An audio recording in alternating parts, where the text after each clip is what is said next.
Take a seat. You have, well, there's a good description on who you are for people who are not familiar with you guys. I'm just going to briefly go over. You already met Henry. You know what he more or less thinks about how work is changing. You haven't yet met, at least today, I guess in this campus you probably have, met Eneken, who's the, well, not only a professor here at the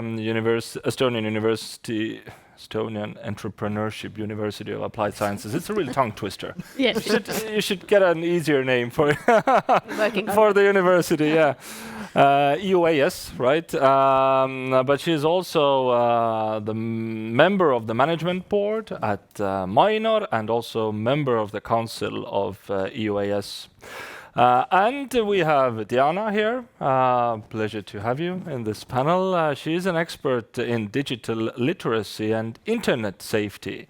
So when I was speaking about our good David here, who's perhaps going to the world eyes wide shut or under the influence of social media. I mean, who knows what he's doing with his VR headset? Then Diana is the right expert to ask, how is social media actually affecting our mental health and this Gen Z stare that we just heard about?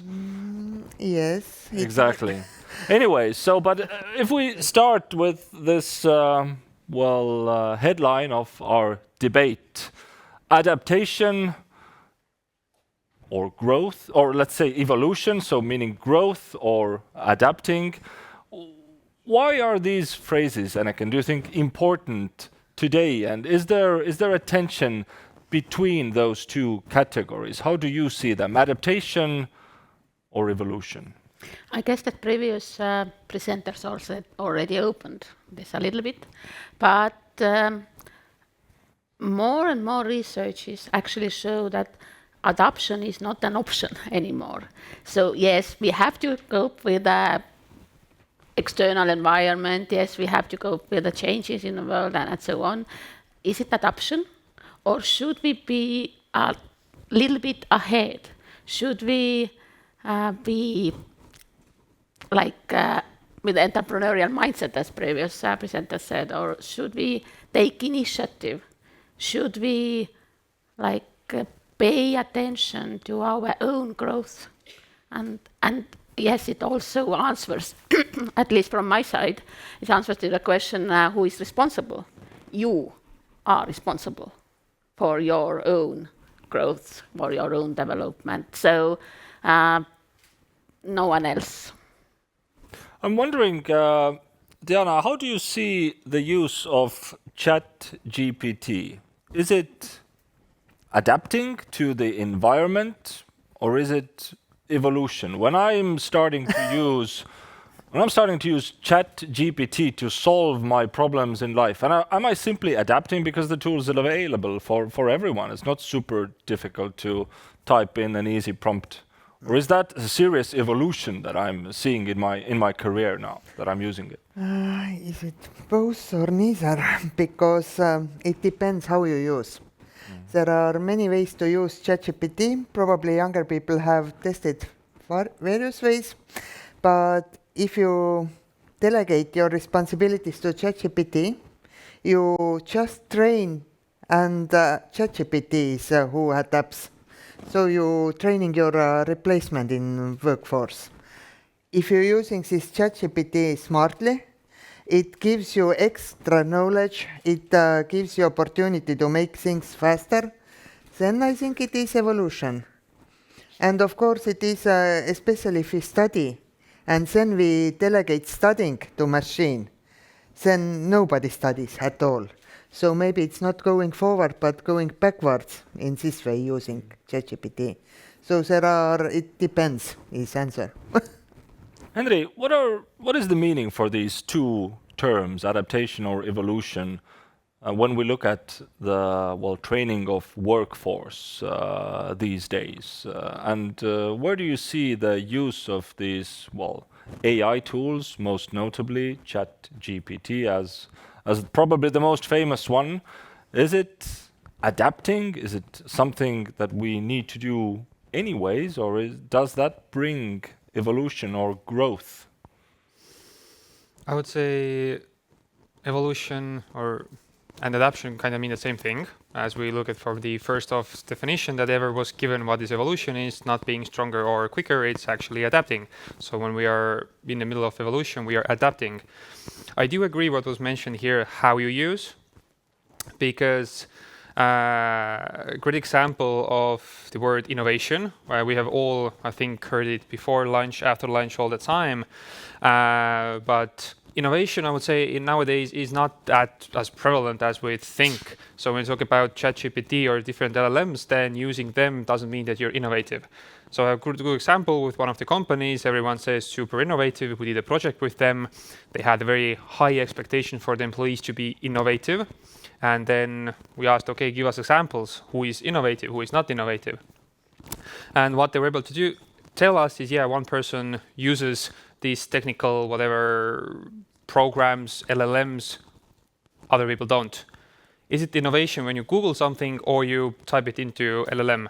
I wouldn't say that you're innovative at all.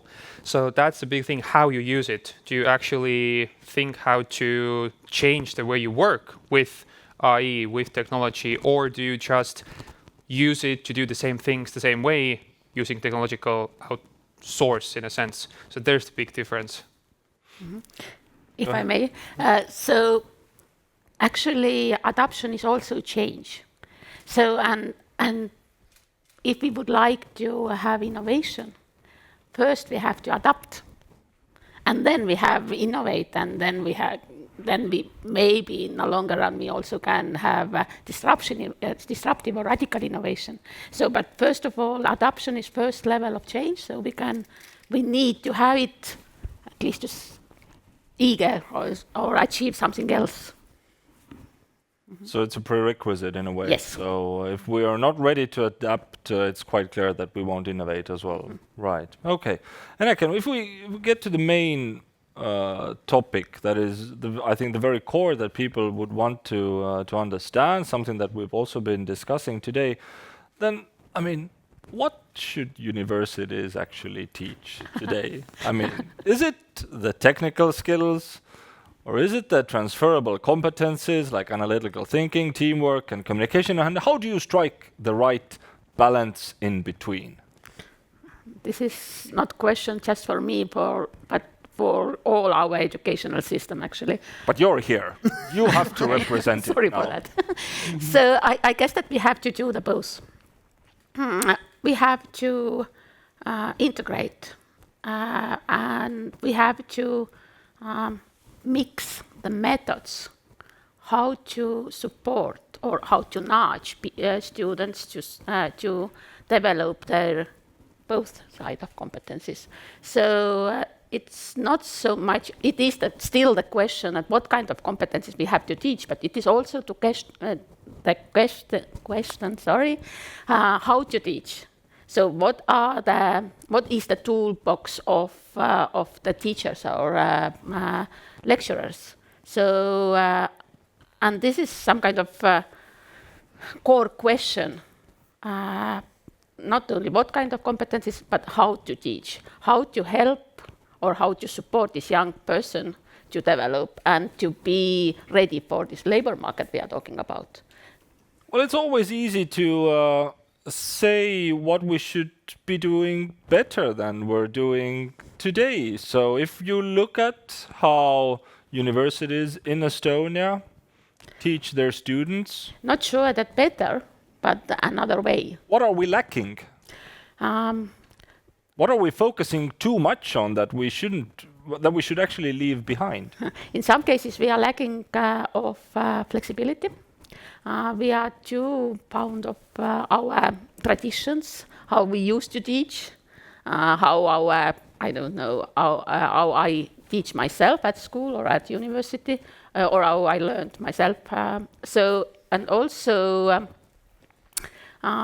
maybe we are lacking of a little bit of understanding what this new generation needs, how this new generation is learning, how to make this learning experience more practical for the student. Should Oldiana, Yes. your 5 cents. Yes. First, one question what you didn't mention, but it's very important, is why. Yeah. Why we learn. And today I had really nice, it was high school, but we had discussion what is important. That first we need to answer question what is important, and then we can discuss what tools we need to go, get there, or what we need to do. But if we are just studying just to study, to get exam, ABC, whatever is your goal, to get your paper, this paper is not goal. Paper is tool for something. Do you want to go to work? Do you want to go to international school? Whatever is your goal. So maybe what I feel a little bit what we lacking in school, high school, in university, so on, is setting these goals. How we can help young people to discover where to go. As I said in morning to young people, that it is totally okay if you set goal for 5 years and next year you decide you want to go there, not there. But at least you have some goal where to go. Otherwise you are just walking around and have no motivation to do things. So maybe this part is I guess that in general level we have this understanding, so why and what is the main purpose. So in secondary education, the beautiful goal is that the child have to be happy. So and in higher education level is the most important, or at least it is said so, is that the student have to be ready for the labor market. So Meaning they're unhappy during their studying. no, definitely not. But it happens sometimes. Yes. So, but we have those goals, but we do not know how to achieve those goals. And maybe there is also a question: are those goals right ones? Henry, we tried striking that balance. Throughout the day, but also after your presentation. Is there something that you actually want to add? Where do you actually know when you've put too much emphasis on technical skills, or vice versa, too much emphasis during the studies to these, how we call them, soft skills? How do you understand when I have put too much? How do you know that you have the right mix of skills in your curricula in the university? To know that you're actually teaching in a future-proof manner, that the people who step out of the university will be ready for the labor market. Maybe a bit calling out the professors, but actually being in the real situation as well. It's a lot of perks, or a lot of positive to know all the theories, all the possibilities, but to be in a situation where you actually apply them all the time, every day, and then see what actually in real life works and doesn't. So I would say a very great project that is, I think it's Tallinn City Council government is doing, is taking the school headmasters and sending them into a practice in real organizations in different sectors, different situations, and then they can see what is actually happening, how I am, steering my school, how I am putting more attention on these values, these technical skills, soft skills, whatever it is, and now in real life, how is it actually turning out? And from there you can take over. So I would say that part, because this very constricted mindset constricts also the feedback that you get from the environment. So that would be my answer. But we can't stay on understanding that the schools or the teachers are responsible for everything. So actually I would like to highlight also the part of student, him or herself, and also the part of this labor market representatives. So it's like we have to do it together. We have to analyze, we have to predict what will happen in, I don't know, during next 5 years or better 10 years. We can't we are not able to do that, but anyway, we should try. So, but it should be a collaboration. So no one separately is responsible for, but all together it should be a shared responsibility. Well, that's an interesting question. What actually happens inside an organization, Henry, when development is left entirely to the individual? The strong surface and the weak get downtrodden is like quick answer. But basically, when you look at like what broader picture is that I do believe, first was mentioned as well, that yeah, it's a shared responsibility. The first responsibility for your own developing yourself is on you. The organization can offer you everything. Your manager can support you, empower you, coach you. But when you are not open, when you're not putting focus on, you are not developing at all. And coming back to the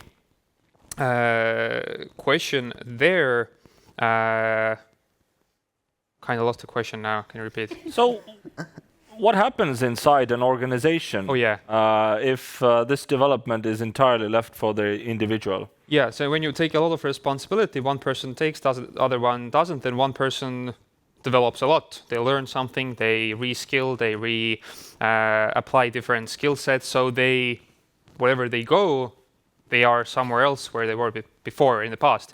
The other person won't. And so you have this situation where in a couple months, couple years, the team is totally different because one person has started using LLMs, AI, all different tool sets and works maybe way more efficiently. Other person still uses pen and paper. It's not bad way, but they are not playing together in the same field anymore. And then you as a manager, as a board member, you have a problem because the skill sets, the knowledge, and maybe even the, let's say, the resistance inside is different that people have. One person is very resistant to change and learn and do something differently. Other person is very much open. So you see this inconsistency, and that's almost always that happens sooner or later when it's only because of the people. Yeah, Diana, I'm just wondering, we have extremely high expectations these days for our workforce, for our students, for them to constantly learn something new. How's our brain coping with that expectation? Its expectation is high, but same time I didn't like this idea that you must to go to LLM's way. Because let's say I am quite good in digital skills, but there are quite many situations. I have this in my home cabinet. I have whiteboard and lot of markers and lot of magnets. And sometimes I feel that this is best tool to brainstorm, to make to do whatever. So maybe it's not that you need to use, but everybody should know what is functionality and then make their own decision to prefer in this moment pen and paper or LLM. Yeah, it's interesting because I'm completely helpless with a pen. I wouldn't know what to do with it. I would feel extremely uncomfortable if I had to start making or taking notes with a pen again. Probably it would bring me back to my high school traumas. Not a good way, but on a keyboard I'm much more comfortable. But for example, it's not universal, right? What works for you doesn't work for me, and vice versa. Yes, and it is. And for example, you have this tablet in your hand. Tablet is my preferred choice. I have keyboard there, but I also have pen, so I can use everything.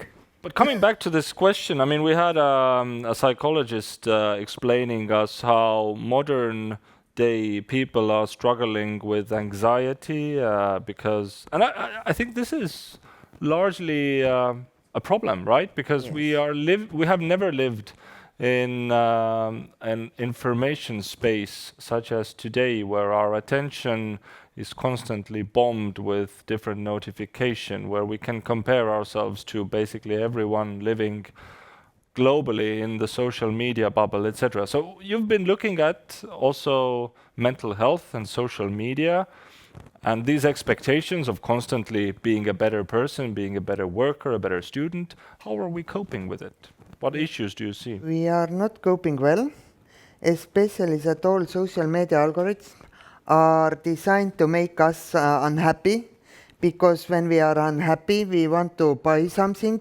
to make us, maybe it's making us better. a happy person don't buy too much stuff, so it's better to keep us unhappy in social media. Also, all this really far right, far left content gets a lot of attention. Middle ground, normal, this kind of discussion never gets viral in social media. Or super boring, I know. Yes, yes. I'm sorry about that. Don't make a Facebook Live out of this. It won't get much reach or attention. So it is not real world what we see in internet.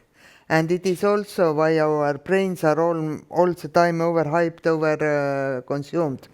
And we need to learn how to, also one thing, I tried to start new this social media Mastodon a few years back. It didn't work very well because you spend 2 months in Mastodon and you are not addicted to social media anymore. It's totally not very good business idea, but it is really healthy.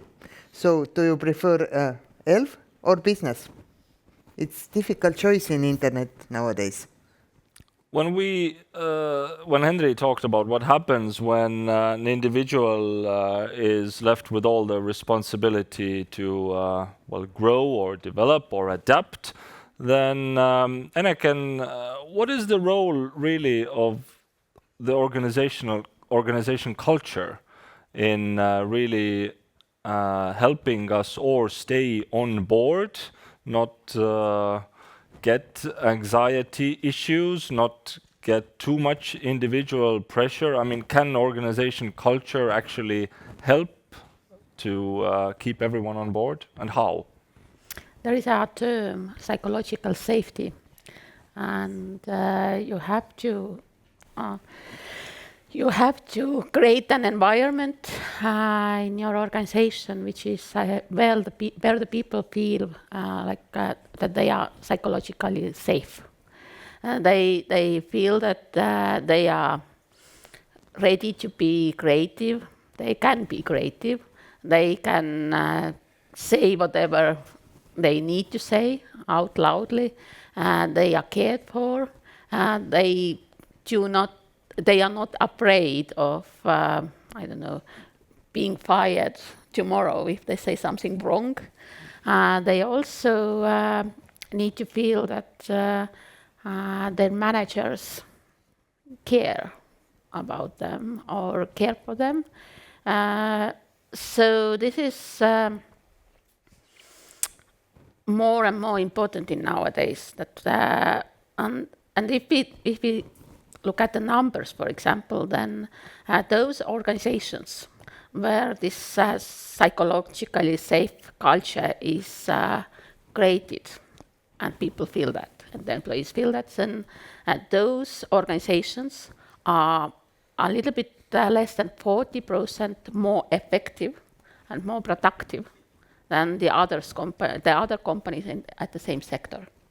So yes, we have to at least try to create an organizational culture which is safe for our employees, which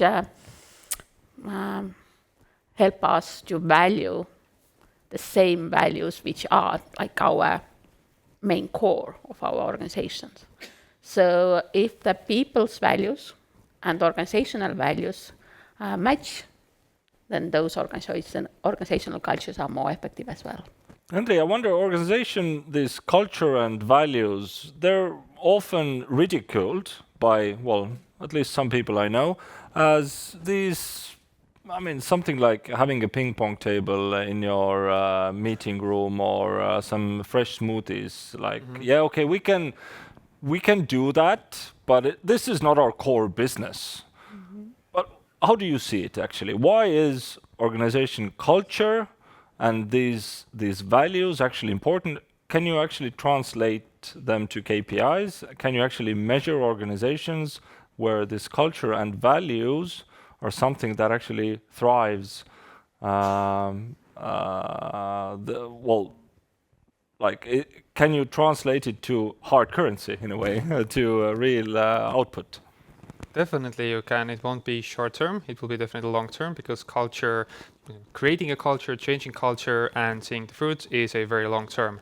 It's a very good example, these ping pong tables. soft drinks, whatever offered, they did come more into play with these startups and tech companies who wanted to do something differently, and what it basically meant that they wanted to do something simply and to get marketing and headlines. I would say when you offer a drink, whatever drink it is, if you offer ping pong table or whatever, it's not doing something better. It's just an easy way. Doing it in a culture-changing way, in a sense that people feel safe. They feel safe to fail. They feel safe to try. They feel safe to contradict.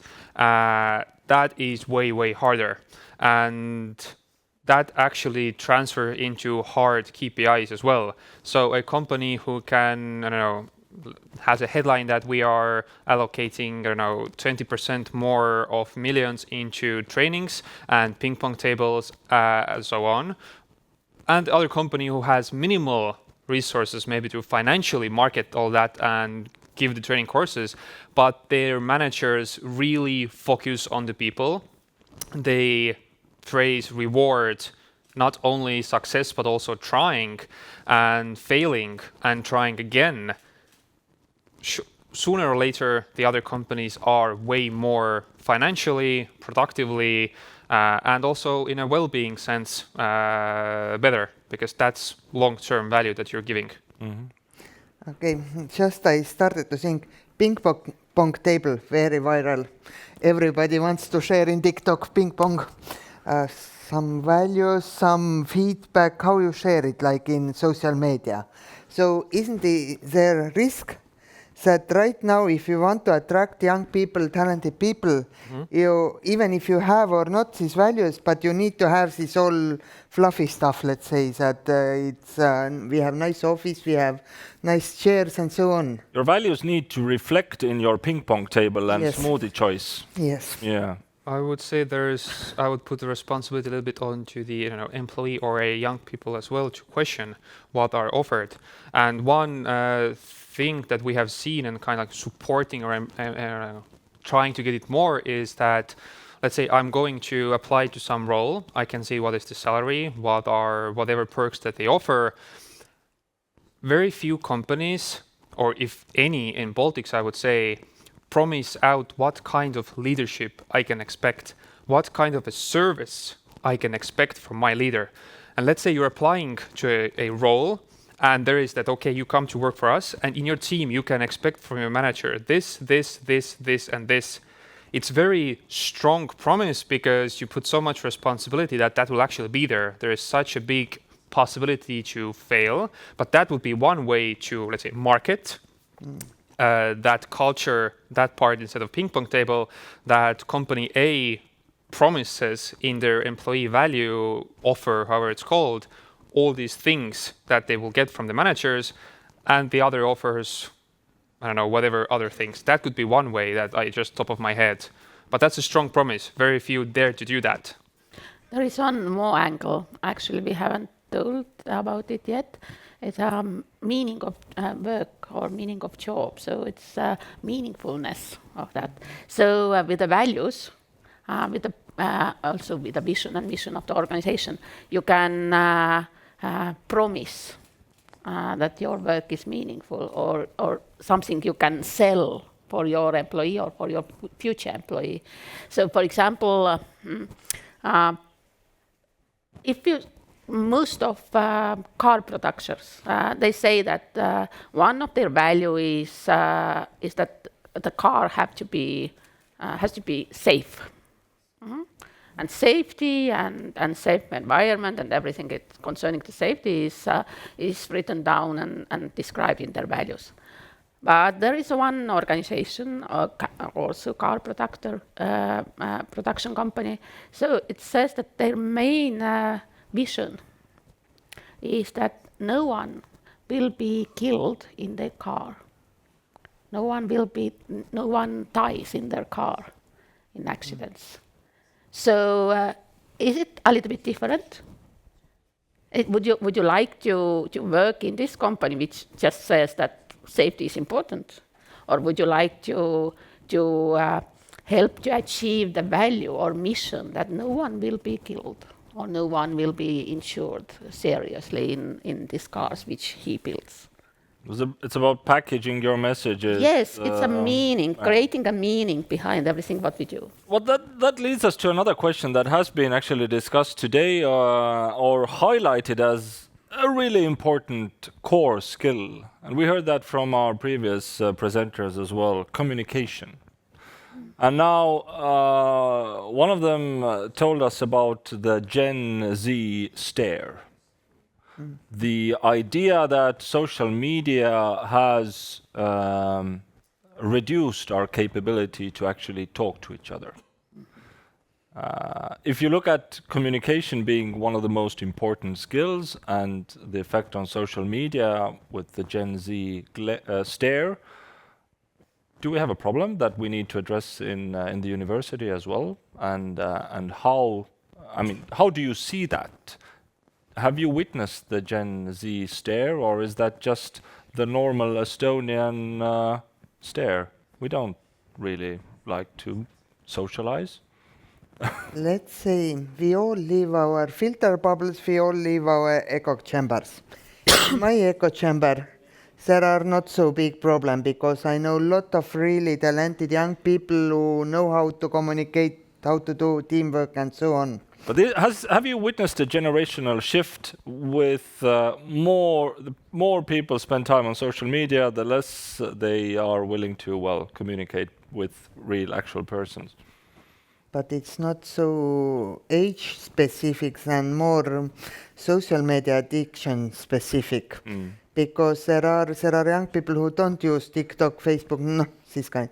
There are old people who only know how to sit in Facebook. So yes, if you spend too much in social media, you lose your communication skills because in virtual world, you don't get feedback, but you just saying something and then you run forward. Also, we miss most of our digital communication context. It's like you're sitting in restaurant and there are table and you hear some sentences and you think, oh, crazy people. Maybe they are joking, maybe it is some historical context, whatever.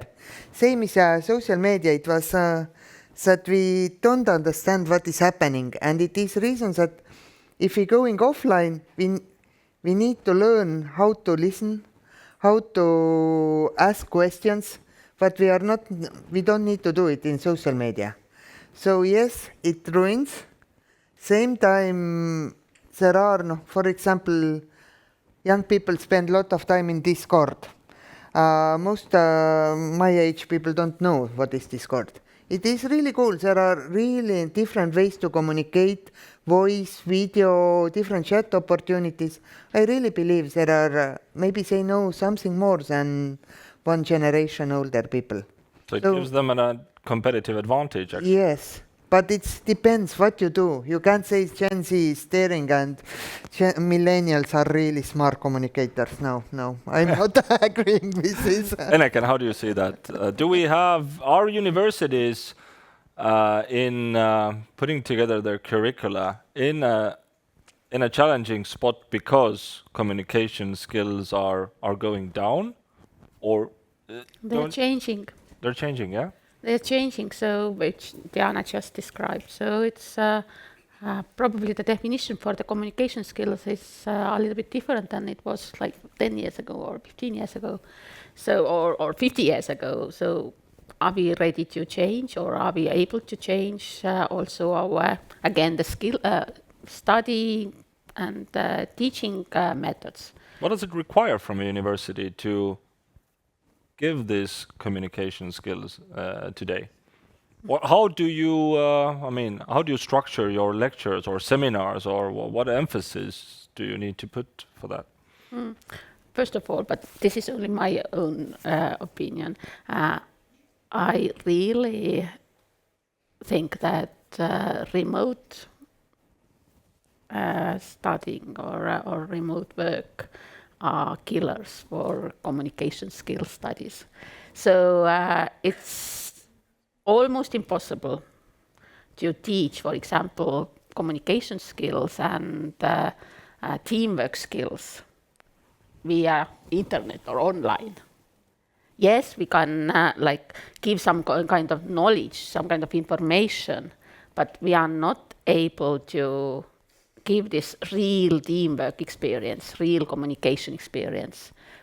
Yes, there is a different methods how to teach video communication and video teamwork or online teamwork. So, but it's not the same. And also, for example, hybrid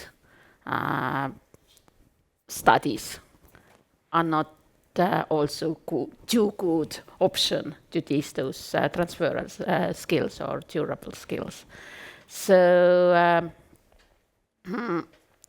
first question is again, what kind of skills we would like to teach them here, and what are those? What is core of those skills?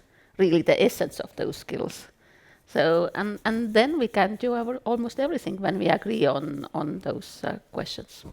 Henry, do you see the new generation entering the labor market anyhow different from the previous, looking at these communication skills? Yeah, a couple of points to tie together. I do agree with Diana that there are also previous generations who may use times more different social media than young people. But when we talk about communication, I really liked what was mentioned at the morning part by a Japanese professor about how to develop communication is by reading. And that's something I have a bit focused on in the past as well. And I would say that social media is extreme, let's say, prohibitor of communication developing, but also movies, TV series, any kind of media where you and your brain don't have to analyze and think what will be the reaction of the other party, but you're being shown. And I would say that this communication, let's say, going down the level of communication skills or competencies started when everything was given to your brain, instead of you reading a couple of black dots on the paper and trying to understand what will the other person feel and think, what will the other person react when I say this or that. And that's like very raw teaching skill. If I right now jumped up and started screaming, if I only have been shown in movies how people react, I will expect you to react the same way. But I'm not thinking it through. Why does this happen when you do that? And communication, as the Japanese professor said, is two ways. It's not only me presenting and telling stuff, but it's also thinking how the other person will perceive it, how they will understand it. So I would say that, yes, young people do have, I would say, more challenging communication. It's because, I personally see that they are, in general, when taking, 50-year-olds old and 20-year-olds old, 20-year-olds use more, let's say, perceived media, social media, movies, all that part, and the thinking part is a bit less challenged for them. There are exceptions, different age groups, but they are more challenged in that part, and that should be maybe more focused on in general in communication, training, development, however you call it. So we are back here that we need to teach students emotional intelligence, because all those parties which you just mentioned, reflection, emotion, understanding, feedback, so those are part of emotional intelligence. So, but how to teach emotional intelligence at school? This is also, we know that it's not only the question of higher education, it starts from the kindergarten. So it is like really, really huge questions or core questions which our educational system should answer. Mm-hmm. So, but there is no clear answers, or even, I guess, not only in Estonia, but nowhere are the clear answers. Well, actually, today has proven that your communication skills, dear audience, and among you I see young people, the Gen Z that we're talking about, are excellent. I mean, you've asked a lot of questions, and I would hate to hold you back to actually practice that more. Because I guess one of the reasons why you're here is because of educational purposes. So this is your opportunity now to face the panel, ask a question, challenge an idea that has been heard, raise your hand if you want to do that. If not, it's fine. It's my job to run this panel. I can continue with it. But if you have a question, I would hate to. Yeah, there is a hand up. No, there. No, There is. oh, there is a hand up over there. Okay, go ahead. Sorry, I don't represent the generation we were just talking about, but I do have a You question. do represent the audience. Yes, That's I will fine. represent the audience, that's for sure. My question is following. When we making a change in educational system, if we make a fundamental change, it is risky, right? Because we need to consider if we mess up, we may mess up the whole generation. Yes. But considering how the world has changed in last 200 years, how the society has changed, how the work has changed, and in comparison how the education system has changed in last 200 years, do you have the feeling that these changes or this evolution of education system is moving parallelly with the society change, or is the education system falling a bit behind? It's definitely falling behind. And should we be perhaps more experimental? Should we also, as I think also you, Anna Candidov, mentioned earlier, that we should be more entrepreneurial also what comes to education system.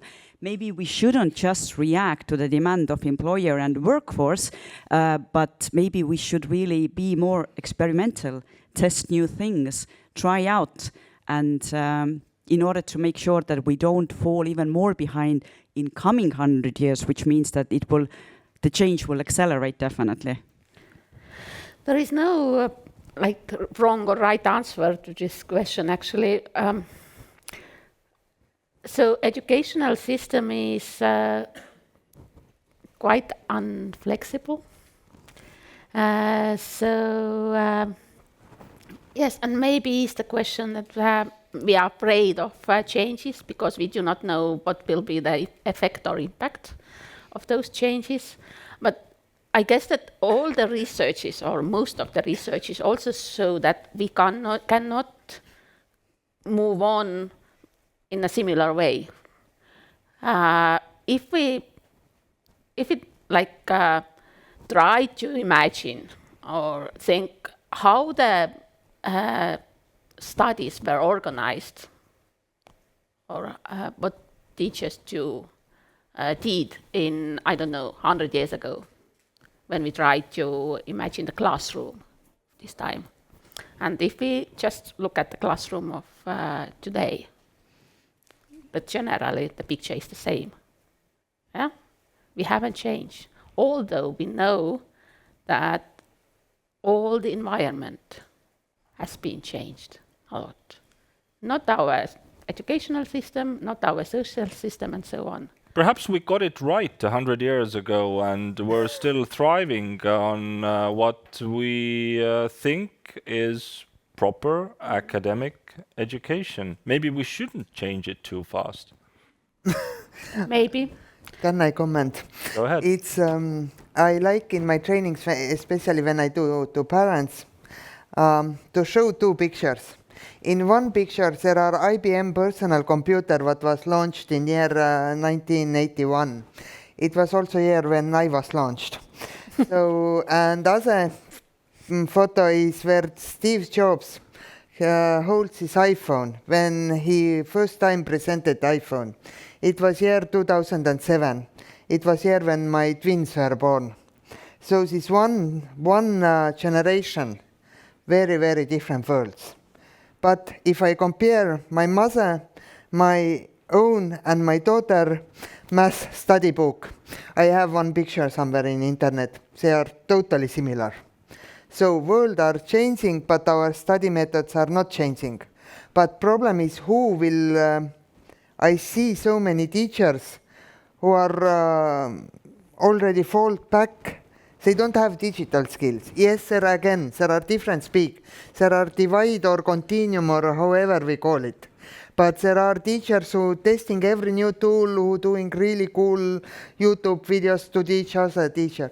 And there are teachers who I need to show, yes, here you will write bit.ly link. So we have this, and how we change education system if we don't have same level in teachers. And it is tricky. It is really tricky because we need change.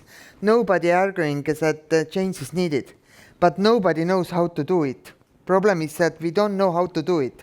Not that yes, this education is Titanic. We tend to learn from our own experiences. So we teach it the same way how my teacher taught me. Yes. So I manage in the same way in the organization how my first manager managed me. So it is like part of evolution actually. So, but yes, I agree with Diana that in educational system, almost all starts from the teachers. I think we had a question over there. Do we have a microphone? Go ahead. There are different educational systems already, and they have also proven to work. So my question is, why do you think they don't pick up? Like, why don't the, let's say, just public schools pick up on those new ways to teach, new ways to learn? Like, why are we stuck in the old system? The same reasons.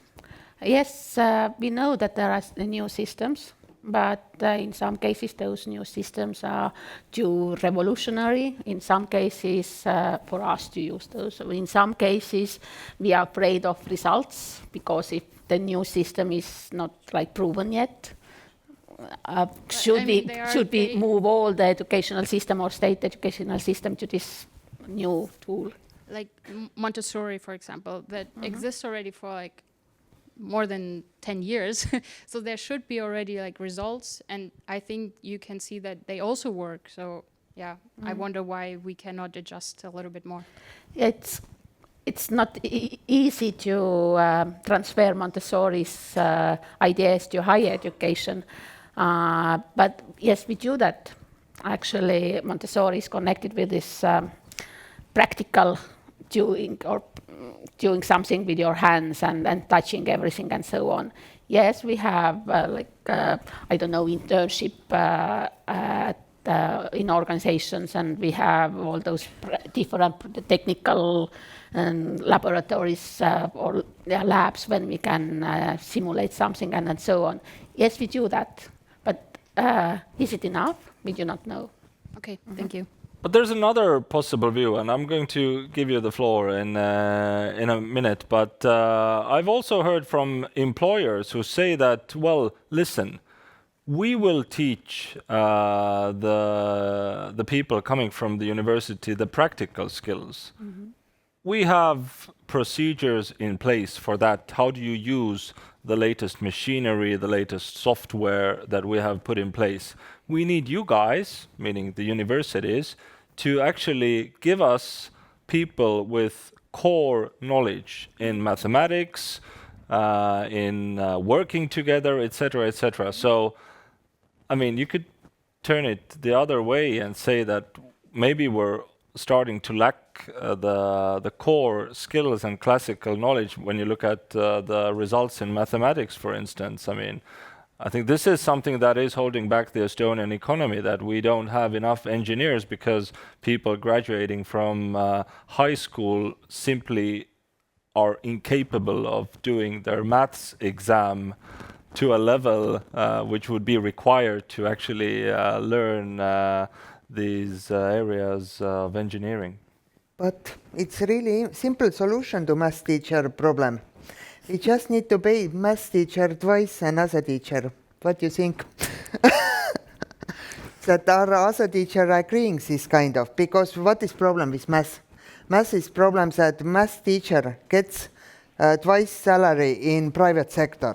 Because if you know math, you can go to finance, you can go to computers, data science, everywhere. And it means that for schools, it's so many Estonian schools where there are not very strong math teachers.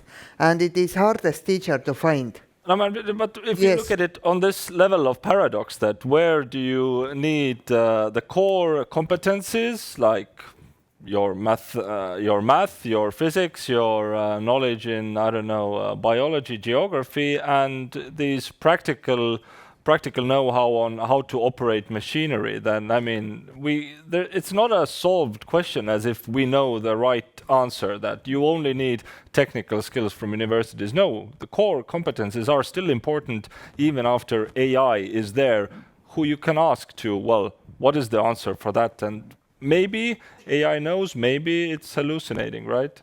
But is the math core competence? Do we know? So I just read a few days ago the new report, future job report of World Economic Forum. And my biggest surprise was that actually math was mentioned as one of the declining knowledge. So, yeah, because this is like, how to say, technical knowledge, and AI can easily cope with that. So, we maybe, just question maybe, I haven't dig too deep into that. So, but maybe we do not need math to teach math, but maybe we need math to teach analytical thinking, logical thinking, critical thinking, thinking, and so on. So, is it really math what we need? As someone who is very poor in mathematics, I hope you're right, and machines will fix that for me. I saw a question over there. Do you still have a question, or? Well, I would love to include you as much as possible, so go ahead. Okay, thank you so much. I just want to make a remark that I'm very new in Estonia, and I worked on my working life in Finland, which is kind of country which is very advanced in education and innovation in education, and where we were so much motivated to adapt and bring new innovative ideas to the classroom. But I'm a little bit wanted to tell and really ask, like, Anakin, do you really believe you are teaching like your professors were teaching you? More or less, yes. Because I want to bring the parallel. I went to university in '95, just after the Soviet Union collapsed in St. Petersburg, and one of the strongest universities in the city. And my professor was teaching us by reading from the book, which was still written in Soviet Union. I kind of believe that probably you had the same experience here. So, and I would definitely tell that I'm not teaching like my professors are teaching me in economics. Of course, maybe in mathematics, in STEM subject like education, it's pretty much not changing this quickly like economics and management science was changing. So I believe that we reconsider. So I strongly disagree that we are doing the same things. And I think by digitalizing education, especially after COVID, we learned so much, and we are applying so many tools, and that this is not the same thing anymore. It never will be the same.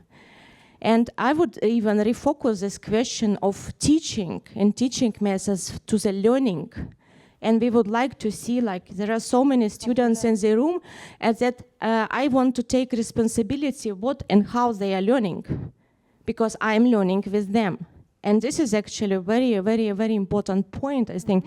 And these generations are changing. Like we noticed in the classroom, like every 5 years they are different. And they are not, and I think we are also changing, because they don't want to listen to the lectures anymore. They want to do things with hands. Mm-hmm. They want to play Lego, and I want to give them that in the workshops, doing like different workshops adapted. And they can watch the short videos, like 15 minutes, like 20 minutes max. That's it. Then we need to change activities. I also have like my sons are at university now, but I mean they are 19 and 21 years old, and I see that how quickly they catch knowledge which is packed in the right package. Mm-hmm. And this is what I think we need to rethink, learning aspects. I'm sorry, thank you very much. It's very important to bring these questions to the discussion. Thank you very much. I really agree with you. So that teaching and learning have to match. So we have to learn, we have to think as a teachers how our students learn. And also I'm really, I just wanted to clarify that I didn't say that we definitely teach in a way how we were taught, but we tend to do that. If we have good experience. I liked one teacher from my past, and then I tend to copy him or her, or copy him or her. So it's just like normal, normal thing. So, but yeah, we should be able to change those patterns.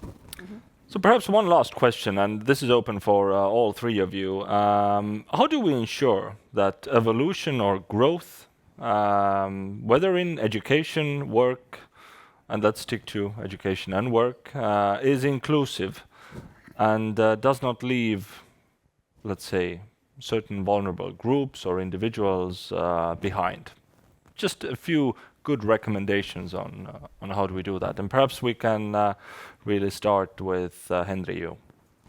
Please define the vulnerable groups. For example, someone who has, inherited or born with some disability, it's way different than someone who's just less motivated or something else. So how extreme are you going? Let's just try to imagine an inclusive way of really bringing society forward in education and in the workplace.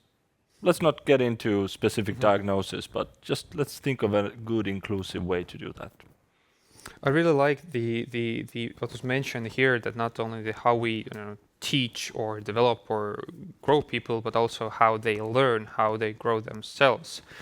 And why I think also it's hard to reform the educational system is the emotional part. That I would agree that the higher education has changed a lot or more than the first part, because the university studies, we are more or less, let's say, changing for ourselves. But the primary school, middle school, high school, we are changing them for our kids. And that's way different, how we think and how we feel, the emotional part that comes there. So I would say the inclusive part is not to think what we do first or how to do it, but first what is needed from the other party. That is the first step to start. Quite often we think that, okay, I have to do that, how I will do it the most possible way. But put it all aside and think, what is the other person? Is it the 5-year-old kid who needs to learn how to write A? Is it the university student? And what do they need and how do they cope? And then design how you give that. So that would, in my view, give it the most inclusive way, moving things forward, putting your, looking world through your eyes aside and at least trying to look through someone else's eyes. That's the first step. Thank you so much, Diana. Yes, I believe in communities. In education, in workspace, we need to create these smaller communities, mentoring, doing together similar goals. I think it is what gives us this resilience in future. Anneke. I would still highlight the same. So we have to understand what they need, I mean students, and how they learn, and then offer different possibilities for them. Offer possibility. So easy example. So one person really learns when he or she can read. Someone really learns when he can listen to. Someone learns when he can do something with their own hand. So this is empirically really. But I, as a teacher, should be able to offer learning or study methods or learning possibilities for all those learners. So I have to adapt with my students. And then this is like prerequisite for the involvement of all parties. Thank you so much, dear panelists. Dear audience, I think they need an applause for that. Thank you so much.